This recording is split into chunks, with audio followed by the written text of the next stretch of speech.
just gotta focus on staying on the left side of the screen. He's gonna keep firing his shots. And I'm just gonna focus on keep firing as much as possible, but dodge the blades most importantly. I'm gonna follow those blades. I'm just gonna not stop firing. I'm just gonna keep pressing the fire button, but then focus on dodging and jumping over the blades. You're still gonna get hit probably once, twice, maybe 3 times. But if you just keep firing those bullets, you'll have them dead in just a few seconds. Grab that health item boost, and now we'll go up to the next one. And here we go with Flashman, who is actually going to do a little bit of damage because he likes to hug me a lot, so he'll stay close to me as much as possible. But the Mega Buster does so much damage that I really don't have to worry about it, and when he runs into me, he really doesn't do too much damage. So, there we go, he's taken care of. I'm going to fill up my health almost up to full. And now we only have 2 Robot Masters left to do battle with. Head over to the left here. And now we got to do battle with Heatman, another one of the easier boss battles to deal with. He shoots those shots right at the beginning, just like he did in the first battle with him, and then he's just going to keep charging up, going Super Saiyan on us, and then he'll charge at us, and we'll jump over the giant flame, and do a shot to him, and you can see the Mega Buster does a very good amount of damage to him. Keep firing, and every time he charges at us. And it's going to take a minute or so to kill him, but he really isn't any more challenging than he was the very first time we did battle with him. And it's going to take one more shot. There we go, he's taken care of. I have a full health bar going into the 8th and final Robot Master in this boss gauntlet. And it's Airman, who, let's see if he actually gives me a pattern I can jump over. Hey look, there it is. I actually can dodge that one. There's the 3rd one. He's now going to jump over across the room. I'm going to stand right here and just keep firing shots at him. And he's taken care of. Grab that health item boost. And now I'm going to jump up here and use this teleporter. And it's going to take us to a boss battle with a very, very large wily vehicle. To defeat it, he shoots out these random kind of arcing shots that are a little bit hard to dodge, where they do a lot of damage when they hit us. If you can get a good pattern going where you can keep jumping over them and be able to avoid them while putting shots into them, it's best. But if you have to use an energy tank, that's the reason why we picked him up. I will probably, he actually does have 2 full health bars. He has this form, and then he has another form that we're going to have to fight right after this one. So I will probably have to use at least 1, maybe 2 energy tanks, just because of the damage that those shots will deliver. Okay, the easier part's done, and now we have the bouncing shots. And you would think they wouldn't be that hard to dodge, but the real problem with them is I'm going to have to use an energy tank, unfortunately. The real problem with them is their hit radius, the hit detection they have. They'll end up hitting you even if they wouldn't have had. Like, if you could freeze frame it, you would see that you're not even touching it, but they're somehow hitting you, because they're more of a box than they are a circle, even though, of course, they're circular in appearance. They're actually pretty much a box bouncing around, so it's real. They clip you with all their edges. As you can see, I probably could have jumped over that when you would have thought, but, oh well. I take a lot of damage. He almost is done. One more shot, and there we go. He's taken care of. He escapes in his UFO, and now, of course, we're going to follow him, and we're going to have 1 more Wily level to go. Now, it looked like, of course, from the map, that was our final destination. But of course not. This starts the trend of tricking us in Mega Man games. By, even though you thought you beat the game, you thought you got to the end, no, they're going to tack on an extra level. So here we go. No music's playing. It's just kind of ominous, no sound. You're going to hear that sound effect is the only sound you're going to hear in this level.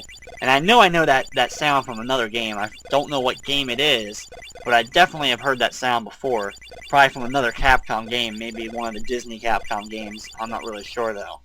But anyway, at the end of it is our final battle with Dr. Wily. He pops out of his UFO and transforms into, well, an alien, if that makes any sense whatsoever. Somehow Dr. Wily really was an alien? I'm just as confused as anybody by that. But we're going to pull out Bubble Lead, because it's the only item that can defeat this boss. Now, there's little mini shots that he shoots at us, do a large amount of damage. So you have to be very careful about not getting hit by them. But he follows the same looping pattern over and over again. And as long as you don't keep firing bubbles just randomly, and you just focus on actually hitting them, you will have plenty of bubbles, more so than the health bar that he's going to have. Every Bubble Lead takes away 1 of the little tiny health bars. There we go, there's some more shots. Wait for him to come down. Fire 2 here. He's going to go back up. Fire another bubble lead when possible. There's 2 more. And slowly but surely we will take away all of his health. Just trying to dodge and not get hit by the little blast, but I do have some extra energy tanks in case I would absolutely need them, but I should have them here. 1 more shot, and there he goes. He's taken care of.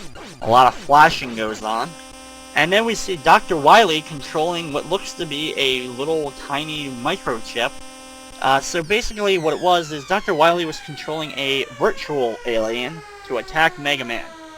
But I guess eventually, even though he's controlling it, he will finally learn that after it falls down that it didn't work, and now he'll jump out and bow in front of Mega Man, admitting defeat.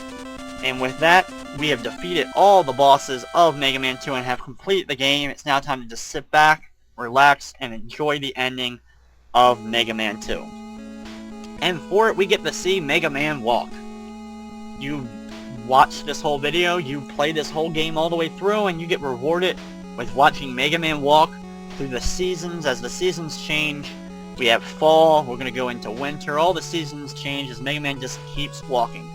He just walks forever and ever. I don't know how long. He's contemplating what he should do with his life now that Dr. Wily has been taken care of again. The world's at peace again. As you can see in the spring, sakura blossoms are falling all over the place. But Mega Man just keeps on walking, nothing phases him. And now I guess it's raining, and I guess that would be summer. But as he continues to walk, rain does not stop Mega Man, of course. He looks up at the sky, and he decides, well, I guess I'll just go on with my life. He takes off the helmet, and he just ends up leaving the helmet on a large hill, and he disappears. I guess that would symbolize that Mega Man has retired from defeating evil robots, and he's going to go live a normal, peaceful life.